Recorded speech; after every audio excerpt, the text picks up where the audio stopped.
Abramos a nossa Bíblia no Evangelho de Jesus, segundo João, capítulo 10.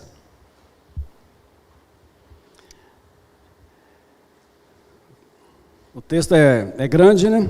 Eu não farei a leitura de uma só vez, mas faremos aos poucos. Nós já oramos junto com o pastor. Eu não orarei de novo, vamos prosseguir, dando início então a essa ministração da palavra. Quem é Jesus? Hoje veremos que Ele é o bom pastor. Jesus é o bom pastor. Está escrito a partir do verso 1, e nós iremos até o verso 30, mas não abordarei todos os versículos. Para introduzirmos, quero informar a você que para entendermos os ensinamentos contidos nesse texto de João 10, faz-se necessário explicar, ainda que superficialmente, como era a vida pastoril em Israel. E aí eu me vali de William Barclay, parafraseei um texto dele, e o conteúdo que está aqui, parte foi extraído e parte eu construí, para dar sentido àquilo que eu preciso de falar. Nos dias de Cristo, havia dois tipos de apriscos. Um, em lugares estratégicos, por exemplo, em vilarejos, em algumas cidades. Esses apriscos eram grandes, os quais eram muito bem cercados e vigiados por um porteiro. Ao longo da leitura vocês verão. Havia em cada um deles uma resistente porta. Nos dias de inverno, voltando do campo, cada pastor introduzia seu rebanho em um desses apriscos, segundo o número da capacidade, o número de capacidade em que eles poderiam suportar enquanto as suas ovelhas. De sorte que ovelhas de pastores diferentes misturavam-se. O outro tipo de aprisco era construído pelos próprios pastores, cada um em sua respectiva área de pastoreio, obviamente nas regiões onde havia pastos. Assim, nas estações quentes, o pastor não retornava com suas ovelhas todos os dias para guardá-las no grande aprisco. Cansativo demais, né? Então, cada pastor, conduzia para dentro do aprisco que ele construíra e deitava-se na entrada deste, passando ali a noite. Outra informação importante, um detalhe, essa porta, essa abertura, chamada também de porta, era uma abertura, mas considerava-se porta porque o próprio pastor era a porta, porque ele deitava-se ali naquela abertura. Outra informação importante, os fatos ocorridos aqui no capítulo 10 estão intimamente ligados aos fatos do capítulo anterior. Vimos acerca da cura daquele cego, né? E então, Cristo conta essa parábola, é uma parábola, está aqui no verso 6, essa afirmativa, e essa parábola vai até o verso 18. Trata-se então da continuidade daquela controvérsia entre judeus e fariseus com Jesus, aquela controvérsia, aqueles inimigos de Jesus. É possível que além desses, o ex-cego estivesse ali, é possível.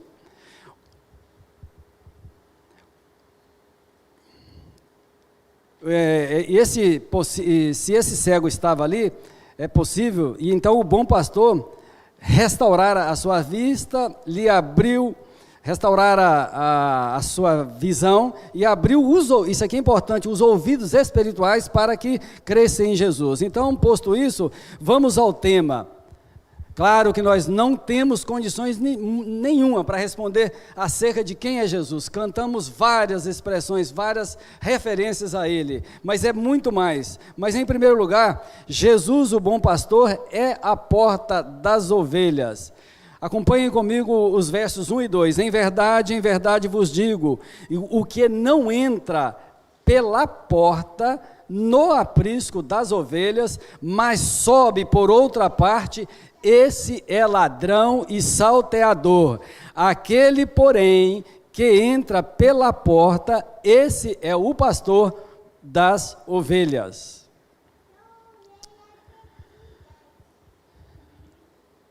Jesus, o bom pastor, ao dizer essas palavras, tinha em mente aqueles apriscos públicos, maiores, nos quais as ovelhas de diferentes pastores ficavam juntas, abrigadas. De manhã, os pastores iam chegando e a porta lhes era aberta. Por quem? Pelo porteiro, porque o porteiro conhecia cada pastor daquele.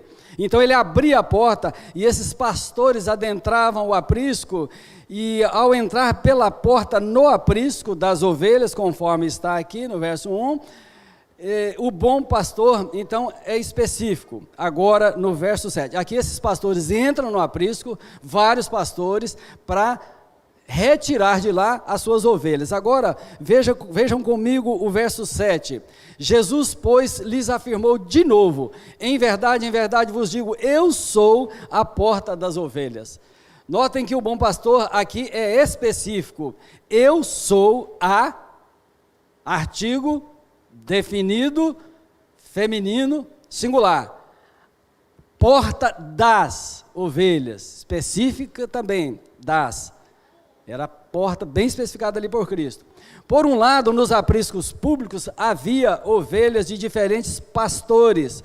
Por outro lado, nos apriscos particulares havia ovelhas de um único pastor. Vai fazendo as associações aí. Então o Senhor tem em mente os apriscos particulares, aqueles que ficavam junto às pastagens, lá no campo. Conforme mencionado anteriormente, nem todos os dias os pastores retornavam para conduzir as suas ovelhas aos grandes apriscos. Então, esse Kindle meu aqui, ele é bom, eu que sou ruim, né? Então, ele, com seus respectivos rebanhos, não voltavam. Os apriscos particulares eram cercados também, e a porta era uma abertura estreita. Então, a porta era o próprio pastor, pois as ovelhas entravam no aprisco por ele, e semelhantemente saíam por ele. Claro, não ia passar por cima, a ovelha é bem tranquila, né? É frágil, às vezes dispersa, mas é tranquila. Jesus, o bom pastor, é essa porta. Então é importante que entendamos isso. Ele é essa porta estreita, pela qual então ele mesmo entrava com as suas ovelhas e saía com as suas ovelhas. E aí eu gostaria que, se você puder aí, tiver fácil, abra em Mateus 7, versos 13 e 14, está escrito: entrai pela porta estreita, larga é a porta e espaçoso o caminho que conduz para a perdição, e são muitos os que entram por ela, porque estreita é a porta e apertado o caminho que conduz para a vida, e são poucos os que acertam com ela, e Jesus é essa porta estreita. Verso 9, acompanha comigo: eu sou a porta. Se alguém entrar por mim, será salvo, entrará e sairá e achará pastagens. Nós temos aqui 3 maravilhosas promessas. A primeira: se alguém entrar, por mim será salvo. Entrar por mim será salvo. A entrada pela porta é pelo próprio pastor, e é pelo próprio bom pastor Jesus Cristo. Quem entrar por mim será salvo. Essa é a promessa da salvação. Tremenda promessa. A principal das promessas, porque todas as bênçãos que temos e recebemos de Deus, elas advêm desta promessa da salvação, e nós a temos. E a segunda está logo em seguida: entrará e sairá. Isso fala de liberdade, meus irmãos, mas é a verdadeira liberdade que você e eu temos em Cristo. A liberdade em Cristo vai além daquilo que nós pensamos. E a terceira promessa vem logo em seguida: e achará pastagem. Pastagem, meus irmãos, essa pastagem significa a provisão material e espiritual necessárias para a nossa vida, necessárias. Me refiro mais à questão material, porque muitos de nós estamos insatisfeitos constantemente, sendo que a provisão que nós necessitamos não deveria ser diferente da provisão que Deus concedia no passado. O povo de Israel recebia o alimento, a tua porção, falando para a tribo que exercia o sacerdócio, era o alimento. Então nós temos pastagem. O que é melhor aqui, além da pastagem material, do nosso alimento para o corpo? Está lá em Salmo 23, 1 a 3, né? Eu peguei alguns aspectos só: repouso, descanso e refúgio para a alma. Estão contidos ali no Salmo 23, o pastor Davi falando da sua experiência e relacionando essa sua experiência para com as ovelhas, mas sobretudo para com Deus. Então ele disse: o Senhor é o meu pastor e nada me faltará, porque em Cristo ele encontrou repouso, em Cristo ele encontrou descanso, em Cristo o refrigério para a sua alma, e é isso que nós encontramos em Cristo, e não é um dia apenas, todos os dias. Nós temos o repouso nele, o descanso nele e o refrigério para a nossa alma. Não temos uma alma atribulada, porque ele já nos salvou. Um adendo necessário, eu julguei necessário acrescentar aqui: quem entra no aprisco por outra parte, verso 1, está aqui no texto, né? Mas é um adendo, é ladrão e salteador, porque o foco nosso aqui, minha proposta é mais focar o bom pastor, mas não posso deixar de falar dos contrastes que há aqui entre o bom pastor e aqueles maléficos pastores de Israel, aqueles escribas hipócritas, aqueles judeus que não reconheceram a Cristo como sendo o Messias prometido. Então há esse paralelo: se por um lado Jesus é o bom pastor, por outro lado aqueles falsos e fúteis pastores e iníquos pulavam, tal como aqueles ladrões e salteadores pulavam aquela cerca da muralha do grande aprisco, eles faziam isso com o povo de Israel. Então nós precisamos pensar nessas questões para nós melhor nos quebrantarmos diante de Deus e relacionarmos de forma mais autêntica com o bom pastor. Segundo ponto, o bom pastor vai adiante das suas ovelhas, verso 3b. As ovelhas ouvem a sua voz, ele chama pelo nome as suas próprias ovelhas e as conduz para fora. Aqueles pastores, quando entravam naquele grande aprisco, cada uma chamava as suas ovelhas, e elas saíam com ele. À medida que ele chamava, ele ia saindo, elas iam atrás daquele pastor, porque elas reconheciam a sua voz. Animais reconhecendo a voz do seu pastor. E nós, como filhos de Deus, ovelhas de Cristo, às vezes nós não reconhecemos a voz do Senhor. Nós somos pecadores e às vezes é difícil mesmo, irmãos. Às vezes é difícil, por isso que a palavra, as escrituras, a revelação de Deus, para mim e para você, é a nossa luz, é a luz para o nosso caminho. Então nós nos apropriamos da palavra.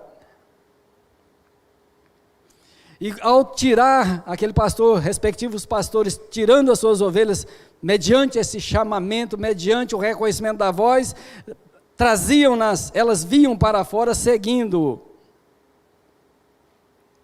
Então essa metáfora pode ser aplicada a nós da seguinte maneira: no passado, quando éramos ovelhas dispersas e perdidos em outros apriscos que não do Senhor, no tempo preciso,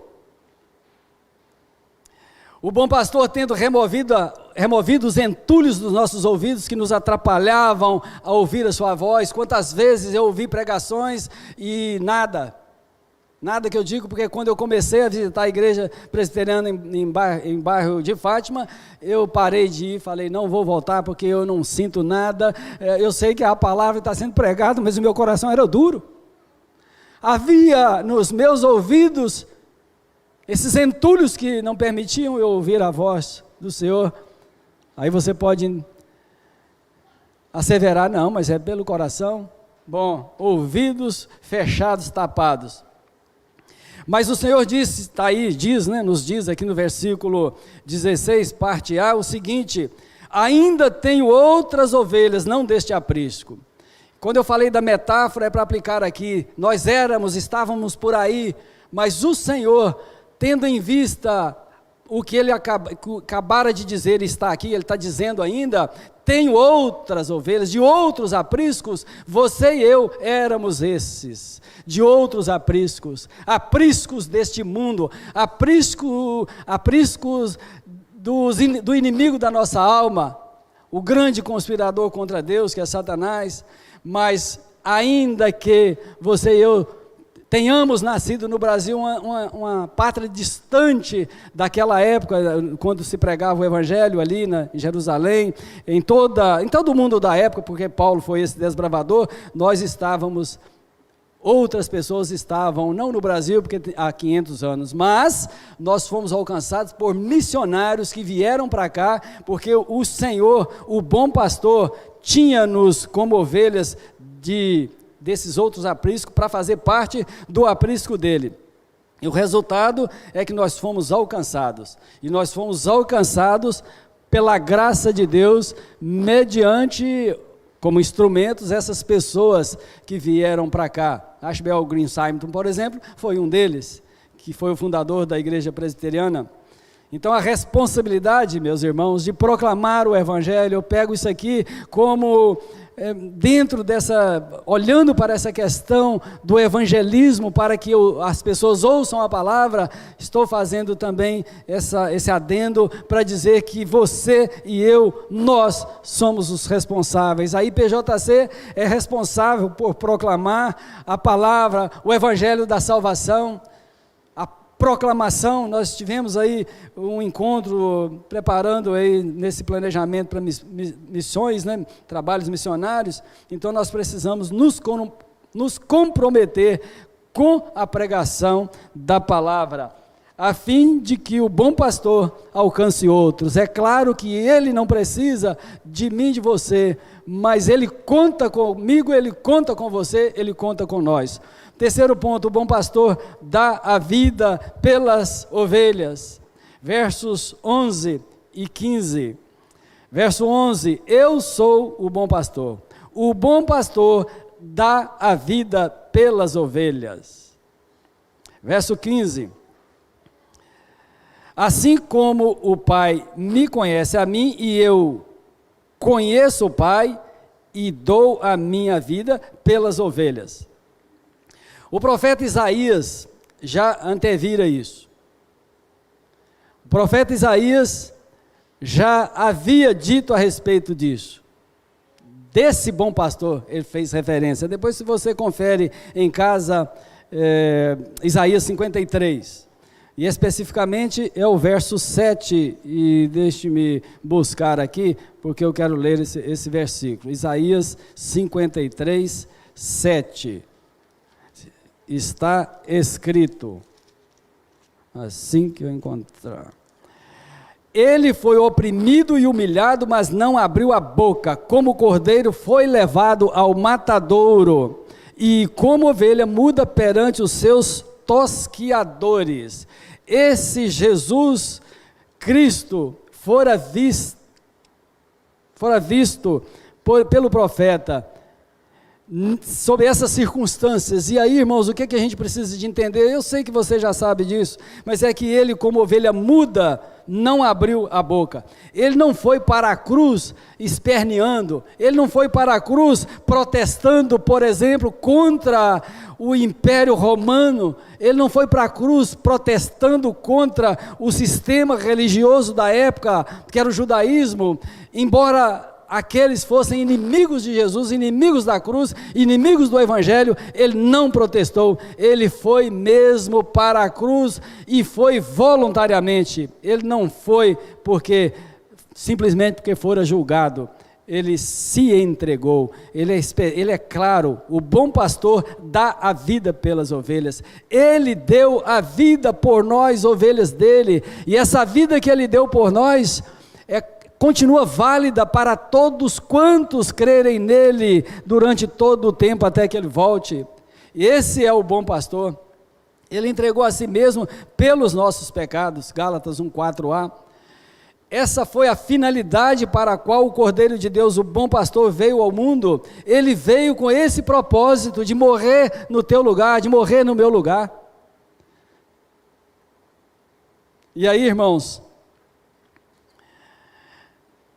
o outro contraste é que o bom pastor entregou a si mesmo pelas suas ovelhas. Entregou a sua vida, mas o ladrão, conforme o verso 10, está escrito, o ladrão vem somente para roubar, matar e destruir. Eu vim para que tenham vida e a tenham em abundância. Ele estava falando daqueles judeus e daqueles fariseus. Era nessa parábola, esse ensino, é isso que Jesus faz, ele confronta aqueles religiosos.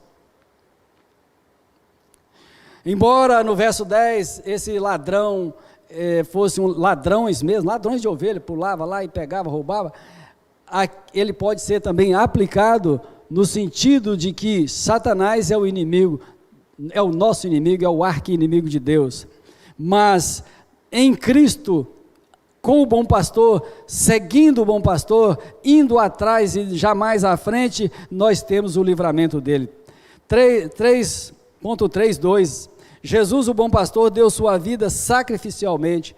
No 3.1, eu só mencionei, né? Ele a deu voluntariamente. E agora, ponto 3.2, Jesus, o bom pastor, deu sua vida sacrificialmente. Versos 17 e 18. Por isso o Pai me ama, porque eu dou a minha vida para a reassumir. Ninguém a tira de mim, pelo contrário, eu espontaneamente a dou. Tenho autoridade para a entregar e também para reavê-la. Este mandato recebi de meu Pai. As expressões para reassumir a vida, só fiz um arranjo aqui, do verso 17, e a outra expressão, reaver a vida, verso 18, significam que a sua morte na cruz não colocou o fim no Jesus histórico. O Jesus histórico morreu, o seu corpo foi ali dilacerado, triturado, moído por minha causa e por tua causa, mas não pôs fim. Ele mesmo diz, tenho autoridade, está aí no versículo, para a entregar e também para reavê-la, para trazê-la de volta, e ele estava falando isso acerca da sua ressurreição. Isso aconteceu quando o bom pastor ressuscitou, e isso aqui é motivo de glória, né? Aleluia, glórias ao Senhor por isso. Mas o que a ressurreição de Cristo, mas o que a ressurreição de Cristo significa na prática para mim e para você? Vamos refletir sobre isso um pouquinho? O que a morte e a ressurreição de Cristo na prática significa para mim e para você? Lerei um texto de Charles Spurgeon, que diz assim: a doutrina da ressurreição é o fundamento da prática, mas tal como a flor é a mais encantadora do que a raiz, assim também a prática da comunhão com o Salvador ressuscitado é muito mais encantadora do que a própria doutrina.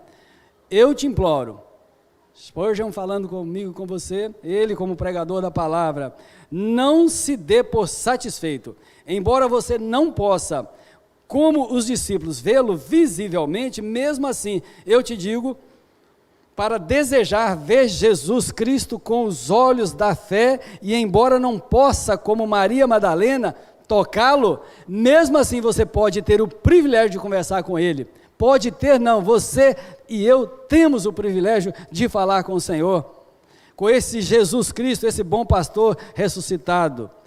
Agora eu já não estou lendo mais, né? Agora a palavra de Spurgeon: todavia conhecer o Salvador ressuscitado, porque Ele me justificou, e entender que Ele me deu nova vida, tornando-me uma nova criatura por meio de sua própria novidade de vida, é uma experiência ainda mais sublime. Sem isso, sem essa sublimidade, ninguém ousa ficar satisfeito. A fonte é Morning and Evening. Quarto ponto: o bom pastor, quem é Jesus? Ele é o bom pastor. E o bom pastor conhece suas ovelhas e elas também o conhecem. versos 4, aliás, 14 e 27. Verso 14, eu sou o bom pastor, conheço as minhas ovelhas,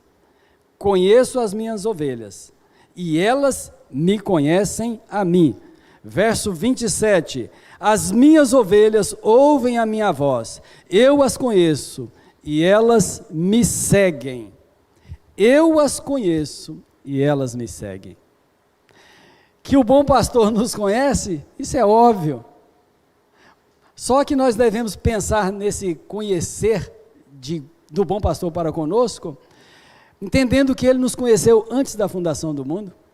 Nós estudamos hoje na escola bíblica sobre a certeza da salvação e como nós fomos salvos pela graça. E essa escolha que Deus fez foi antes da fundação do mundo.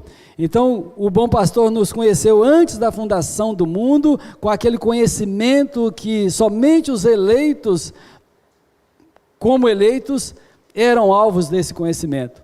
Conheceu com aquele profundo amor, até no dia em que, tendo ele gerado a cada um de nós, no ventre da nossa mãe, respectiva mãe, e aí então, onde quer que fosse que nasceram ou nascemos, ele nos resgatou.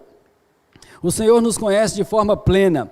Ele conhece o interior de nosso ser, Ele conhece o profundo da nossa alma, Ele conhece todos os nossos pensamentos, nossas desventuras, nossas lutas e aflições. Ele conhece as nossas lutas, conhece as nossas aflições. Somos como ovelhas,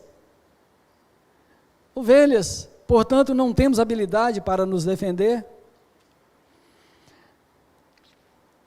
Irmãos, e por falar não termos habilidade em nos defender, é importante pensarmos que o próprio Jesus, sendo o Filho do Deus vivo, sendo plenamente Deus, plenamente homem, ele não se defendeu. Ele se defendeu retrucando, às vezes fazendo perguntas, né, ao invés de responder, ele perguntava, ele confrontava, mas confrontava com amor. Então esse Jesus não se defendeu porque ele sabia e ele experimentava a defesa do próprio Pai. Deus é quem o defendia. E nós precisamos ter essa percepção, e não apenas a percepção, mas essa certeza: o Senhor é por nós, e quem será contra nós? Ninguém.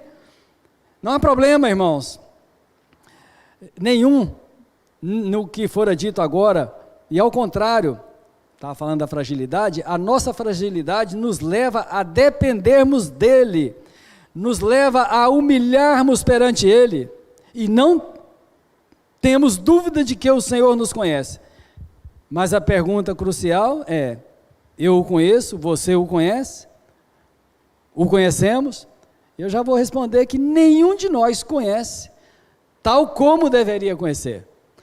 Todos nós estamos aquém, mas a pergunta é desafiadora, porque eu preciso conhecer melhor o Senhor, e conhecer experimentalmente, e não apenas conhecer por conhecer, conhecer experimentalmente, vivendo o Evangelho e as benesses do Evangelho, porque o bom pastor é de fato bom, ele é muito bom.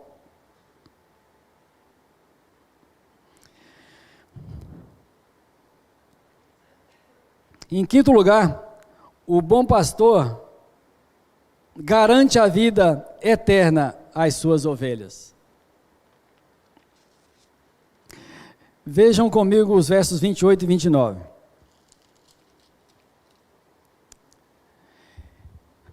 Eu lhes dou a vida eterna, jamais perecerão, e ninguém as arrebatará da minha mão. Aquilo que meu Pai me deu é maior do que tudo, e da mão do Pai ninguém pode arrebatar. Ninguém, jamais perecerão, está escrito, jamais perecerão. Eu lhes dou a vida eterna, jamais perecerão. Esse rebanho do bom pastor é composto por pessoas regeneradas, e para essas há uma dupla garantia. A primeira, estão salvas da morte eterna no inferno. Isso não está no texto, mas não está explicitamente, mas está por inferência, aliás, por outras referências. Salvas da morte eterna no inferno. É isso que significa jamais perecerão. Perecerão onde? Os que perecem eternamente. Estamos falando não da morte do corpo, mas da alma. Então, jamais uma ovelha perecerá. Em verdade, está lá em João 5:24, em verdade vos digo, aquele que ouve a minha palavra e crê naquele que me enviou, tem a vida eterna, não entra em juízo, mas passou da morte para a vida. Tem certeza da salvação, porque quem a garantiu foi o próprio bom pastor. Ninguém pode arrebatar da mão do bom pastor nenhuma de suas ovelhas, é o verso 28b, que nós estamos mencionando e meditando, né? Mas Jesus faz outra maravilhosa declaração nos versos 29 e agora vou incluir o 30, aquilo que meu Pai me deu é maior do que tudo, e da mão do Pai ninguém pode arrebatar, nenhuma ovelha poderá ser arrebatada por alguém, nenhuma. Nós, ovelhas do pastor, do bom pastor, temos incontáveis motivos para dar a Ele toda a glória, toda a honra, todo o louvor. Por quê? Porque não somente hoje, mas pelos séculos dos séculos, estaremos com Ele, porque são promessas dEle, garantidas em toda a palavra. Certamente o bom pastor haverá de conduzir-nos em segurança nessa jornada, cujo destino é o céu. E aqui mesmo nesse texto, daqui a pouco a gente cita, nós teremos um só rebanho, de um só pastor.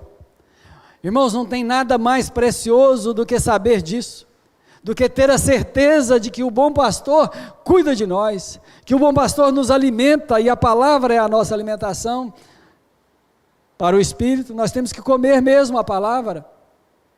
Nós precisamos amar a Deus sobre todas as coisas, amar o bom pastor, amar a palavra dele, que é a verdade, a própria palavra é o próprio Jesus. E esse amor dedicado e demonstrado no dia a dia, na horizontal, obviamente, porque não dissociamos a vertical, o que acontece no relacionamento vertical com o relacionamento ou os relacionamentos na horizontal, porque nós estamos em irmãos, todos somos ovelhas de Cristo, do bom pastor, e as ovelhas não ficam brigando uma com a outra, naquele rebanho. Cabrito é o cabrito mesmo, né? O bicho tem chifre e brigam um com o outro, mete o chifre e tal. Aqui não, somos ovelhas, e nós não podemos fazer isso. O verso 16, né, parte B, diz isso.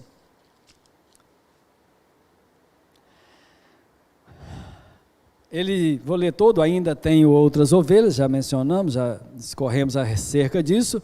Não deste aprisco, a mim convém conduzi-las.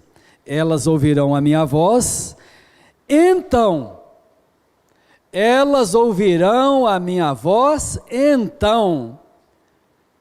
uma pausa aqui, nós ouvimos a voz do bom pastor, ele nos chamou pelo nome, a graça irresistível de Deus nos alcançou. Esse chamado eficaz não foi resistido mediante a rejeição da graça. Então esse bom pastor nos chamou desses outros apriscos, deste mundo terrível, cujas portas, as portas que são abertas, são para o mal, para a maldade, para a iniquidade, para cometer pecado de toda sorte, mas essa porta do mundo, nós já nos desvencilhamos dela, porque o bom pastor nos chamou, e ele nos chamou, e nós o ouvimos, de sorte que há muitas outras ovelhas, nesses apriscos do mundo, ou no mundo, dos quais o bom pastor chamará, no devido tempo, cada uma delas. Quando o Senhor chamar a última ovelha, que está espalhada, ou das que estão espalhadas mundo afora, quando ele chamar essa última ovelha, aí então seremos um só rebanho, de um só pastor, o mesmo pastor, o bom pastor. E para você pensar sobre isso, pode fazer faça uma outra referência. Essa última ovelha é também, em outro contexto, mas o ensino é o mesmo, a última pedra com a qual esse corpo chamado, é uma metáfora ali também, a igreja comparada como um edifício, quando essa última pedra for colocada lá, então, agora voltando para cá, é a última ovelha chamada e restaurada. Então nós seremos um só rebanho de um só pastor. Amém? Minha oração, irmãos, é que o Senhor quebrante mesmo cada coração. Começar pelo meu e cada coração, para que amemos o bom pastor e amemos uns aos outros. Sirvamos ao bom pastor e sirvamos uns aos outros, não com intrigas, com picuinhas, com melindros, mas de coração aberto, sem hipocrisia, com sinceridade, para que o nome do Senhor seja glorificado.